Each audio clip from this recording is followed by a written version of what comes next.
When did you see karma work in real time? When I was in high school, there was this guy named Brad. He was the kind of person who thought popularity gave him immunity. Charming when teachers were around, cruel when they weren't. Everyone knew someone like him. The untouchable kid, born with perfect hair and zero consequences. And for a long time, he got away with everything. Brad's favorite target was this quiet kid named Eli. Eli was one of those kids who blended into the background. Shy, awkward, always sketching in his notebook. He wore hand-me-down clothes and walked with his head down, like he was constantly apologizing for existing. I used to sit near Eli in art class. He was actually good. Like, really good. His sketches looked like something out of a comic book. Bold lines full of emotion, but Brad saw none of that. All he saw was an easy victim. One day, Brad decided to pull one of his legendary pranks. He took Eli's sketchbook, the one he guarded like his life depended on it, and scanned the drawings. Then he printed them out, scribbled stupid captions over them, and posted them around school with the label, The Diary of a Loser. I'll never forget the look on Eli's face when he saw them. He didn't cry. He didn't yell. He just went pale, tore them down quietly, and walked out of class. Even the teacher didn't say much. Boys will be boys, she said. Brad grinned. He got high fives in the hallway that day, and for a while it seemed like karma was asleep. A few weeks later, our school announced a regional art contest. Big scholarship prizes, local media coverage, the whole deal. Brad, suddenly inspired, decided he was going to enter. Everyone laughed because Brad could barely draw a stick figure. But then somehow he submitted something incredible. It looked like one of Eli's old sketches, but refined, colored, and digital. He claimed he'd been working on it for months. He won. He got the local spotlight, his picture in the paper, a scholarship nomination. Even the principal called him a creative inspiration. And Eli, he didn't show up to school the next day, or the next. He transferred out 2 weeks later. Everyone moved on. Everyone except me, because I'd seen Brad using the art lab computer one afternoon. I'd seen the file he was editing. It had Eli's name in the corner. Fast forward a few months, it's senior year, graduation season. Brad's ego had hit orbit bragging about art school, acting like a local celebrity. But karma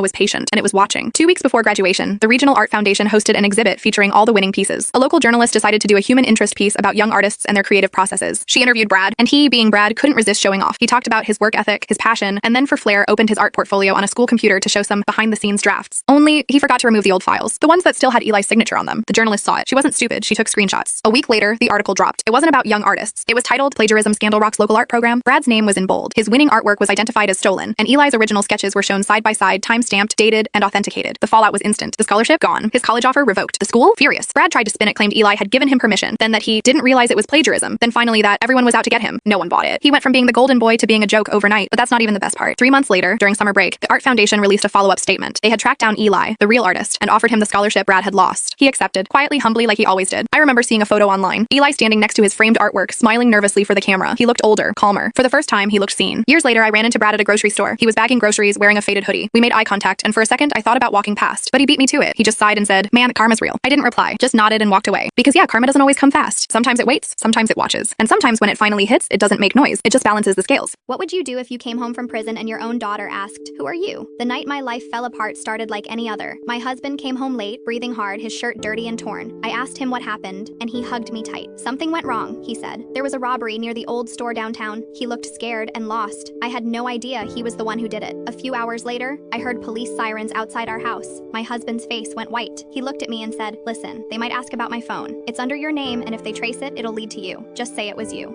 Please, I'll fix it, I promise. You'll be out in a few weeks." When I told him about Emma, he said, "I'll take care of her. She's our sign of love." I was young and in love, so I believed him. When the police came and asked questions, I told them the phone was mine. I thought I was helping him, but instead, they arrested me. My husband stood there pretending to be shocked. In court, I kept waiting for him to tell the truth. I kept thinking he'd stand up and defend me, but he never did. He just sat there and watched as the judge said, 10 years in prison. I looked at him one last time, and that's when I saw a tiny smirk on his face. That was the moment I realized he had betrayed me. I spent 10 years there thinking about my little girl, Emma. She was only 5 when I left. I wrote her letters every month, drew hearts on the envelopes, but I never got anything back. When I was finally released, I went straight to the house. It looked different, bigger, fancier. I knocked on the door, and my heart stopped when I saw Emma. She was 15 now, taller, beautiful. She looked at me and said, "Who are you?" I almost fell right there. I whispered, "I'm your mom." Then a woman came to the door. My husband's new wife, Grace. She smiled in a fake, polite way and said, "You should leave. Emma doesn't know you." And then my husband walked out. His face went pale when he saw me, like he'd seen a ghost. I wanted to scream and hit him, but I just walked away instead. A few weeks later, I saw Emma again in the park. She was sitting alone listening to music. I walked up to her and gave her an old memories. "This was for you," I said. She opened it and saw her own childhood drawing, a stick figure of us holding hands with "Mommy and me" written on it. Tears filled her eyes.